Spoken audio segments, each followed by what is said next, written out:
Good afternoon and welcome to the STAFFLINE Group PLC H1 Results Investor Presentation. Throughout this recorded presentation, investors will be in listen-only mode.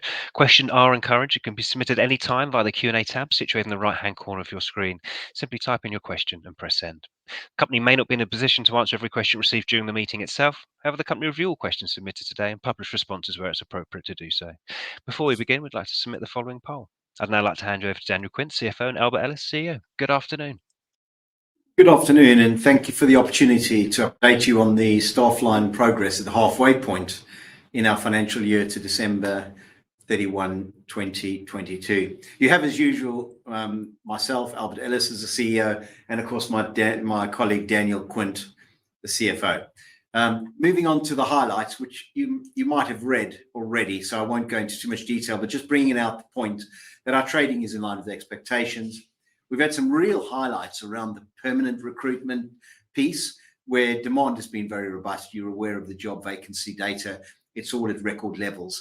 But we've also seen excellent performance in Ireland, places like Ireland, the Republic of Ireland, and Datum, our managed service business. Now, despite revenue being affected by lower working hours in the blue-collar sector, really the true measure of a recruitment business is its gross profit. That is the measure of revenue for recruitment, and that's been up in the period. Statistically, the proportion of permanent recruitment has really exceeded our expectations. We had a target of 10% permanent recruitment versus 90% temp, but we didn't expect to really be achieving that this early on in the year. I'll talk more about the success of our new contracts, BMW, and the contract win we announced this morning with People Plus, which is very exciting, later on in the presentation. Most importantly, these results really reflect our ambition to grow the business. So we'll go into some detail about why we've made the investment and how that's affected the results.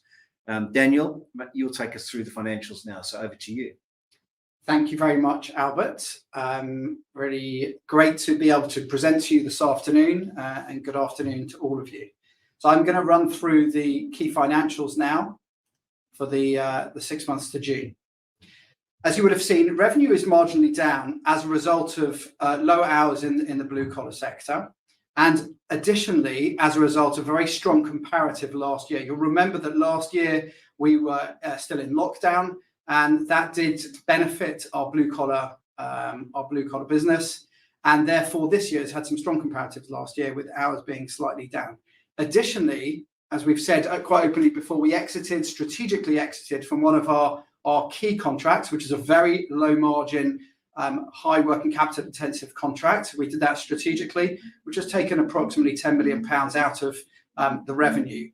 And you can see the benefit of having done that by seeing gross profit grow both in pounds and in percentage. And you'll see that the gross profit moved from 39 to 39.9 million pounds. But the real benefit that we can see having moved away from those low margin contracts is that the gross profit percentage has increased to from 8.7 to 9.1%. Additionally, another reason for that is that we've actually increased, as Albert referred to, our permanent recruitment activity. We've actually increased that from 1.5 million gross profit to 3.2 million, more than doubling it in the half compared to last year, which was a strategic position we took at the end of 2020 and has started to grow through 21 and now really benefiting the group in the beginning of 22. As you look through to underlying operating profit, you'll see a decrease year on year, and that is because we are investing for the future. We've invested approximately £1 million in headcount, adding heads in key areas, which Albert will come on to later, and we'll see the benefits of that coming through in the second half of 2022 as well as through into 2023. Additionally, another holdback in the first half was the additional statutory sick pay costs of the Omicron variant of COVID.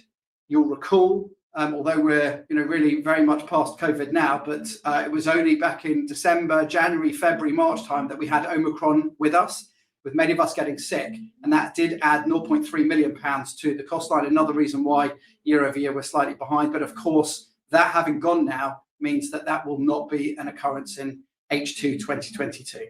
And additionally, we will be recognising for the first time additional revenues and profits regarding our restart contract, the employability contract in H2, So that is another reason why the operating profit was a little restrained in H1. And now just to talk a little bit more about the margins, the gross profit margins across the group, specifically by division. Just going from left to right, our Recruitment GB division has increased gross profit margin from 6.8 to 7.1%. And that's as a result of two main reasons. Firstly, the increase in permanent recruitment activity, which I've already mentioned. But secondly, the COVID lockdown last year benefited the supermarkets, which are traditionally lower margin contracts, and therefore the change in revenue mix has meant that we've naturally increased our margins as we've seen the reopening of new old sectors such as aviation and automotive. We've had some real great success in H1 22 on that, hence why the margin has grown. In Recruitment Ireland, they've had success across the board, both in their holding their margin in the blue collar environment, but very, very importantly, in permanent recruitment and white collar recruitment, really driving up their margin to see a 1.2 percentage point increase in their division. And in People Plus, through further optimization and efficiency in how we're delivering our contracts, we've seen gross profit grow by over 1% to 24.3%. And this, of course, aggregates to the group having gone through that 9% barrier, increasing gross profit percentage from 8.7 to 9.1%, a real achievement from the group, especially as to where the group was a couple of years ago, something we are extremely pleased about. Now, moving on to some further financials. Another sign of the strong and improving balance sheet and improving trading cash flows and maintained working capital control management is a sign of reduced interest costs. And you can see that in these finance costs here, where we've reduced interest costs from 1.4 to £1 million. As I said, really showing the resilience of the balance sheet, but importantly, the trading cash flow and tight working capital management. That cash flow is illustrated by the EBITDA generation of £7.1 million in the half.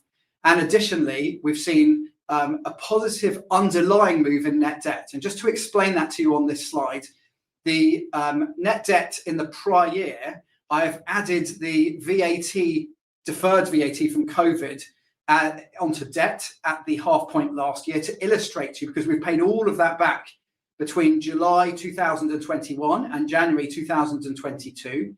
And therefore, this graph here, the 24.4 million net debt for last year, moving positively to 13.9 million pounds for this year, is an illustration of the underlying improvement of approximately 10.5 million pounds in the net debt position year over year, once you exclude that repayment of COVID VAT. And finally, just a comment on our perspective on our position now compared to how we projected we would be at the equity raise last year. And you can see in the bottom right-hand side of the slide, we're approximately 20 to 25 million pounds better. And that's a result of a really strong performance by the business, both from a trading perspective and a cash flow controls perspective. A bit more detail on the net debt bridge here. This is the bridge between 30th of June 2021 and 30th of June 2022. You'll see the two main movements on this waterfall bridge are, firstly, in the green column, a really positive EBITDA generation over the full 12-month period, which this graph looks at. So £15.8 million of EBITDA cash generated. And then also the major swing outwards of the deferred COVID VAT, the 40.6 million, illustrating to you the 30 million increase in net debt. But when you take into consideration the 40 million outflow in COVID deferred VAT repayment, that actually illustrates an underlying £10 million improvement in the net debt position. And next, to come on to some signals of how the company's balance sheet, its financing and its security stands as we are today, or as we were on the 30th of June. Firstly, looking at the significant headroom that we have in our facilities, £46.4 million at the 30th of June, a very, very healthy position to be in. Number two, covenants. We have two main covenants where we are performing excellently against. We have leverage against EBITDA of 0.5 times. The cap and covenant is 3 times. And so 0.5 is an excellent position to be in. And interest cover, where our minimum covenant position is 2.25, and we're actually achieving 7 times. And finally, on financial security, from an interest rate perspective, obviously very sensitive to the movements in interest rates over the last number of months and what is projected to happen in coming months. Being sensitive to that, in the last quarter of last year, we purchased an interest rate cap, and that hedges approximately 2/3 of all our interest rate exposure, anything over 1%. So the cap is at 1%, and therefore anything over that 1% of SONIA, we are hedged against, and we will see no impact of. And I think in consideration of the financial environment we're in, that's a really strong position, both currently on the balance sheet, as illustrated by the headroom and the covenant positions, but also futuristically looking at the interest rate cap that we have in place. And finally, from me, before I hand back to Albert, just to highlight a few items that will stepstone increase profit in H2 and move it from H1. The first item is the one-off item of Omicron that I've already spoken about. We had a £300,000 increase in statutory sick pay costs as a result of the Omicron variant in H1, with COVID cases now actually reducing again in the last few weeks. Then if there are no further variants, we will not see a repeat of those costs in H2. Number two, BMW, the new contract we announced in March, was actually only implemented on the 1st of May. And that was a little bit of a ramp up to the half year. So we've actually not had major trading then in the first half of the year. And we have a full 6 months of trading in the second half, as well as the implementation costs that we incurred in H1, not reoccurring again. So a really strong position for H2 regarding the BMW contract. Thirdly, Restart. Since we implemented this contract on the 1st of July 2021, we have been cautious in our accounting and not recognised any profit. We will most likely be doing so in the second half of this year, approximately £500,000. And then also our standard H2 seasonal peak uplift. This is traditionally Staffline's most busy time of the year, especially in the peak season and the preparation of peak from late September through October, leading up to Christmas and New Year's. We will see our traditional uplift, and that will potentially be enhanced by the Football World Cup coming in November in Qatar, hopefully building on the success of the Lionesses that we had on Sunday. We should see some general positive sentiment in the economy as a result of that in Q4. And finally, we're starting to see some seedings of organic market share growth that we're achieving, especially as a result of our focus over the last 2.5 years since we've turned around the business, our focus on strong governance and controls in processes and working practices that we see as very, very important for this group. And we see early signs of that coming to fruition, and we hope to see more in the second half. And with that, I will hand over to Albert to take you through the operational review. Thank you, Daniel. And those are some fantastic points that you've made there, Daniel. I mean, it's tremendous to be the CEO of a business where your finance director's got such a grip of the balance sheet.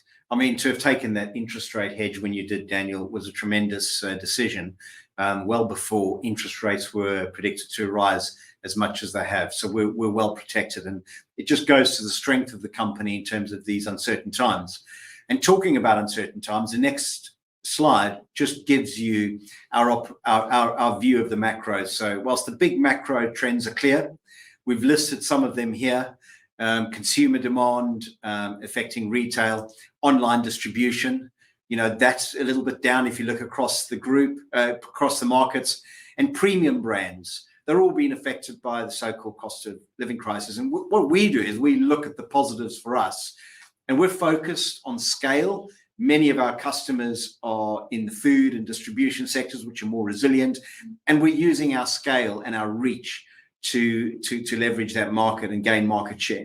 Now, as you know, customers are battling inflation and rising costs, but this has enabled us to have deep conversations with them, to collaborate with them and help them understand their productivity benefits that they can gain, and not only deal with the rising costs, but also how to get the best out of the workers and attract the best workers to work in their businesses and organizations. So we have grown much closer to our customers in the last 3 or 4 months. And then it's obvious, because if you've read the news recently, you'll know aviation makes the headlines sometimes for all the wrong reasons, the queues and the frustrations.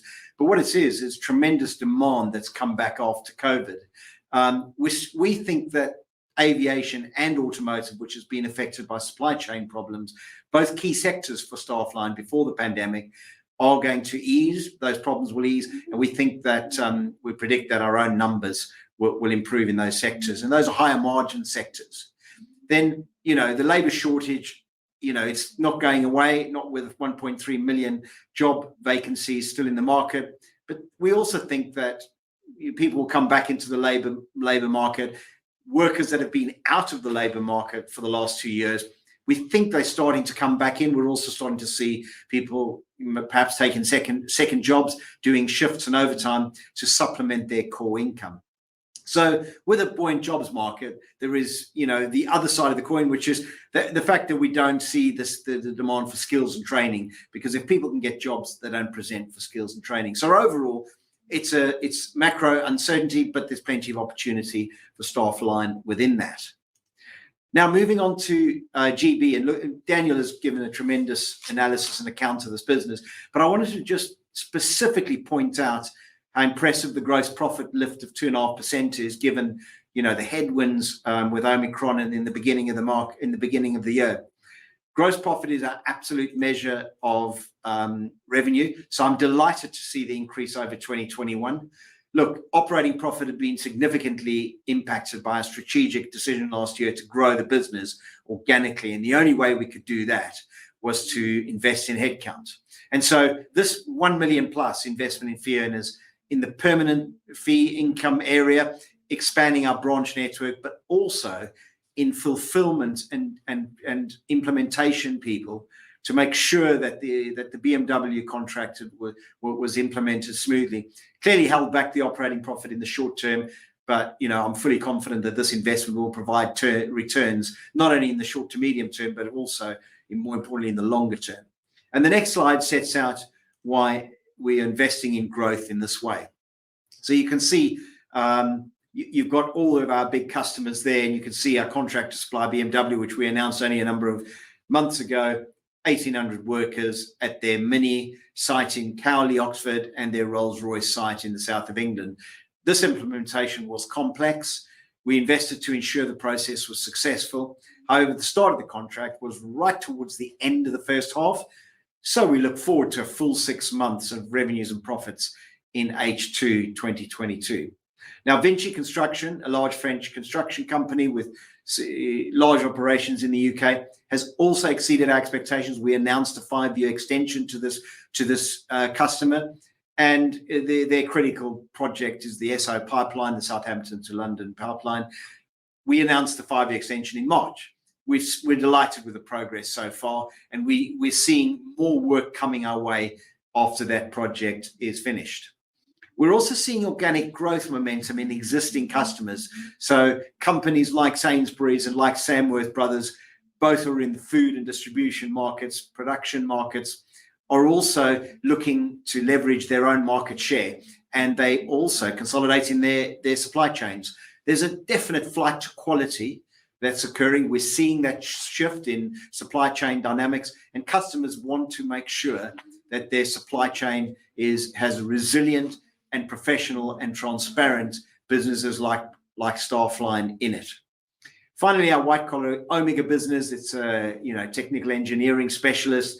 It's seeing unprecedented inquiries from the defense sector and the related supply chain in that sector. So, once again, showing that the jobs market is in good shape. It's in rude health. So now onto the business in Ireland. These are excellent results. You can't argue with the financials there. The gross profit and the operating profit both moving and increasing in double-digit terms. Now, there is some flattery from weaker comparators, because Ireland, as you remember, if you saw us last year this time, experienced a harsher and a longer COVID lockdown. So they were later out of lockdown, and therefore their acceleration in the second half was the result of was the cause of these fantastic results in the first half, and that momentum continues into the second half. Now, whilst on-site and food volumes have been under pressure, blue collar branch performances have been strong. We opened 2 branches last year, Dundalk and Galway. They're contributing to the overall performance of the business. But we've also set up another branch opening for September this year in Limerick. We're looking forward to that. We've hired the team, and this is a little bit longer than we expected. We wanted to do this in the first half, but recruiting is so tough at the moment. So we're doing that in September. Now, the business has benefited from a pivot to white collar. So in Ireland, there's been a strategic decision to pivot more to white collar recruitment. It's also a business that benefits from the resilience and the stability of its large public sector base. You may remember that, particularly in Northern Ireland, a large proportion is in the public sector. The business also has an historic control of its cost base, very high conversions. I would even say that 24% conversion is slightly too hot. We should be investing more into fee earners so we can get more growth in the future. And of course, as I've said, in September, we plan to open our next branch in Limerick, and we've got plans for more branches opening in the Republic of Ireland after that. Now on to People Plus. Well, this business was really the standout performance last year. So it's unsurprising that this year the super strong comparators have left them facing very, very strong comparators. Look, H1 also included results last year from a probation contract with the Ministry of Justice. They brought this in-house and didn't re-tender, so that is also increasing the first half of last year. But notwithstanding that, the underlying business has presented modest growth in the first half. And remember, as Daniel said, we haven't attributed any profit to the restart contract yet. One of the points that I just wanted to deal with was skills. The skills and training division, which has historically been a big driver of profit, has been really impacted by the strong jobs market. We've had customers asking us to train new candidates into new jobs, and it's really challenging to persuade candidates to present themselves for training for an extended period of time when they have the opportunity to get into work very quickly and to earn money. So that you would expect that, and that's just the yin and yang between a very strong jobs market and the skills and training market. So finally, I'm really encouraged with the pipeline, in particular the contract win that we announced this morning with the Ministry of Justice. Of course, it's subject to contract, etc. It's another sign of confidence that we have in the business and that the ministry has in the business. Now, we saw Restart one last year, and with the unemployment numbers not being as bad as the government predicted, the Department for Work and Pensions have reset the pricing framework, and that began in earnest in July. So for the second 6 months of this year, we now have certainty around our pricing.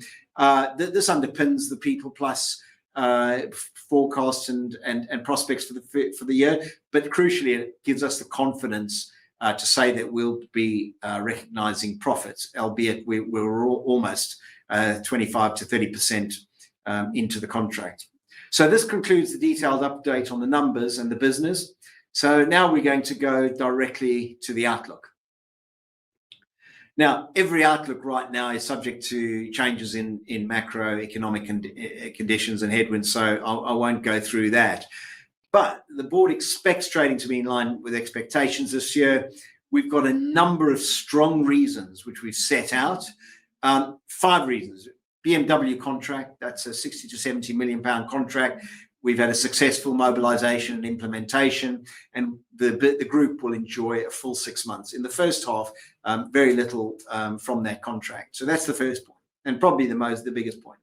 And secondly, Restart. We've not recognized any profit, albeit we've been working on the Restart contract since July last year. And so by the end of this year, we'll be 18 months into a 4-year contract, and we'll be in a position now that we have the pricing framework reset, and that certainty will be in a position to recognize profits. Thirdly, we're currently seeing organic growth from our large customers as we sense, and I said this in the earlier slides, this flight to quality. The market share has increased in at least 2 of our top 5 customers that we know of markedly, and we believe it's based on the strengths of the group, our strong balance sheet, our broad coverage, our geographical spread, our portfolio of services, and the fact that we're a transparent and listed company which very much plays to the strengths of that sector. Much publicised is the aviation, the sort of bounce back in aviation, the supply chain problems in automotive. Hopefully we see that easing somewhat, but we have seen our own numbers in aviation and manufacturing tick up nicely. There are lots of barriers to ramping up very fast. As you know, we can provide the staff, but they've got to be DBS checked, they've got to be security cleared, and indeed the ground clearing agents who we're hiring for have to bring them on board and train them. So there is a delay to what you see in the news in terms of buoyant demand and the numbers, but it's only temporary, and we think that'll ease towards Christmas. And finally, we believe the normal seasonality, which traditionally favoured the business pre-COVID, will return this year. Companies will start using temporary and flexible work more now that they've seen what's happening in the macro world. They will take precautions.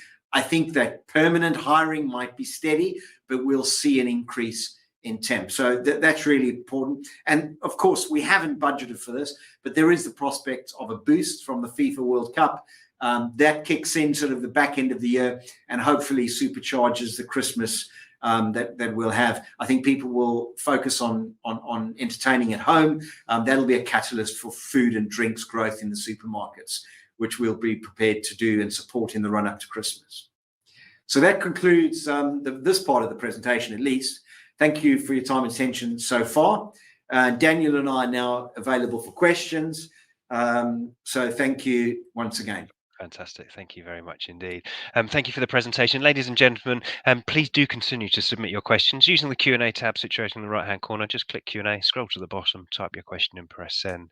Just while the team take a few moments to review those questions submitted today, I'd like to remind you the recording of the presentation, along with a copy of the slides and the published Q&A, can be accessed via your investor dashboard. Daniel, Albert, we did receive one pre-submitted question, so if I may, I'll just read that out for you ahead of those we received during the meeting. It reads as follows: will the change in law that now allows recruiters to provide staffing to replace temporary striking workers provide any opportunities for you in the short term? Well, look, we're a believer in flexible markets, and temporary labour is all about flexible markets for our customers.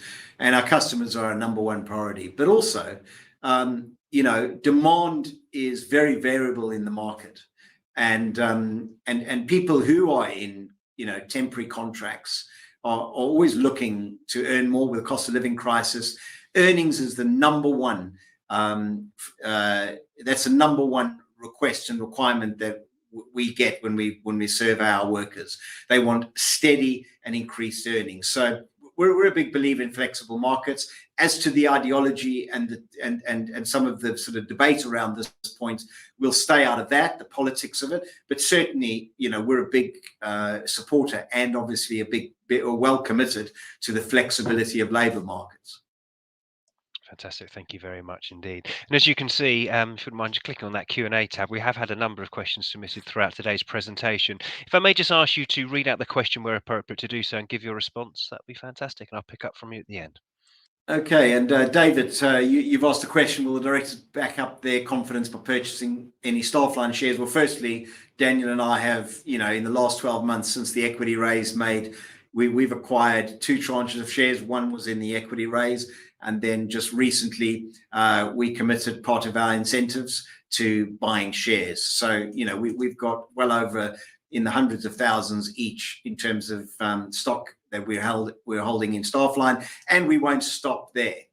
So that's as far as we're concerned. But one of the more interesting questions might be who else is buying the shares? And both Henry Spain and HRNet Group have both bought shares in the last quarter, so that I think that's also another positive for the group. Good. Thank you, Albert. Next question is from Adrian. What is the anticipated margin for the BMW contract? Well, probably not the best thing to present margins in a public forum. But what I will say is that the margin is a very sensible margin and maintains the group's position in terms of the margin journey we've been taking over the last 6 months and 18 months since we turned around the business. I would also say that the attraction of a BMW contract allows us to have good or better access to their supply chain. So those are the suppliers that supply into BMW, which are obviously small suppliers and will allow us to gain extra work activity through them, which will also provide, I would say, some robust margins in that technical engineering space. So hopefully that broadly answers that question. And coming on to the next question, regarding the question says, I understand there's 39 million pounds worth of supplier finance in addition to the debt shown. Please could you go into the nature of this a little, whether it offers good value and whether you intend to retain it in the medium term? I can. So you'll see we've got 39 million supplier financing. That's broadly the same amount that we had last year. In terms of the question as to whether it offers good value, I would say it very much does offer good value, because one of its key characteristics is that the margin cost of that funding is based off the credit rating of the particular customer. And the customers who are involved in that supplier financing relationship are very, very significant large ones.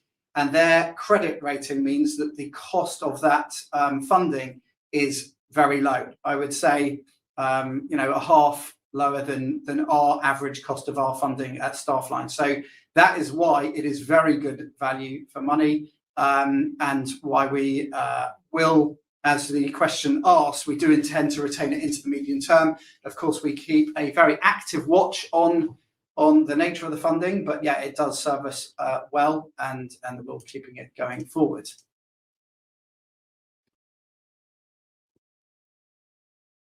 Next question from Chris, which I'll read out.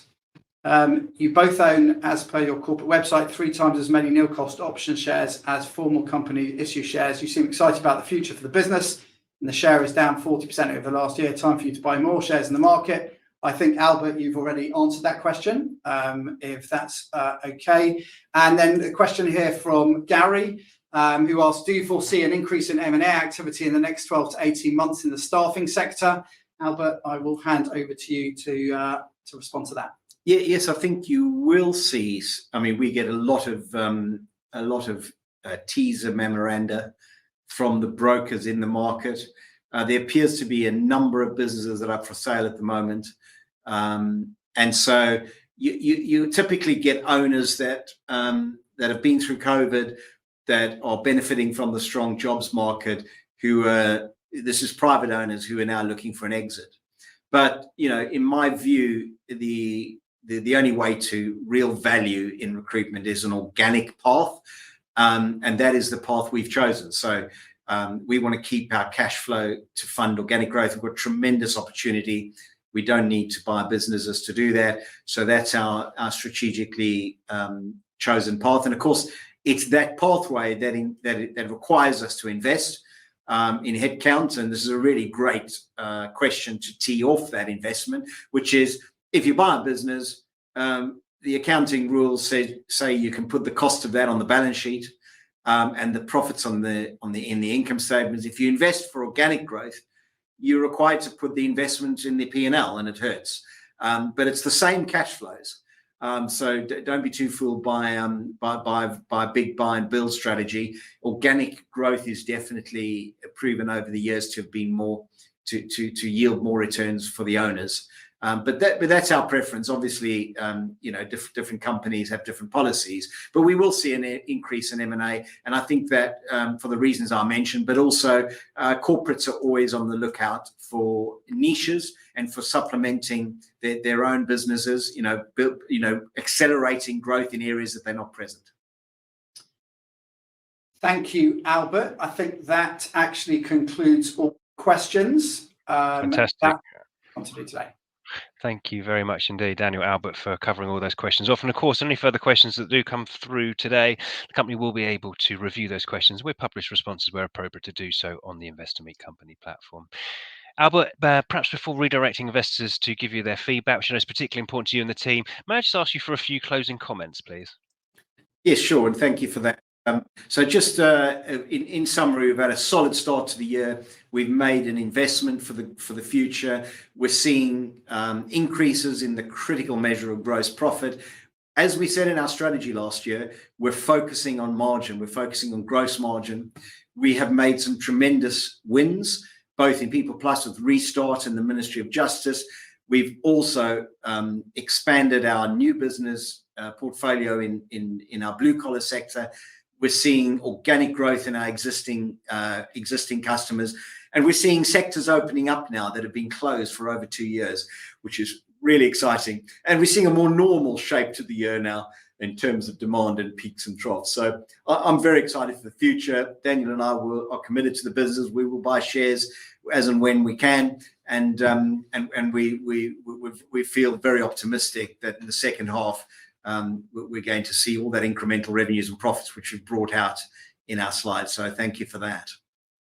Daniel Albert, thank you again for updating investors today. Can I please ask investors not to close the session? It should be automatically redirected to provide your feedback, nor the team can better understand your views and expectations. This will only take a few moments to complete. I'm sure it'll be greatly valued by the company. On behalf of the management team of STAFFLINE Group PLC, we'd like to thank you for attending today's presentation. That concludes today's session. Good afternoon to you all.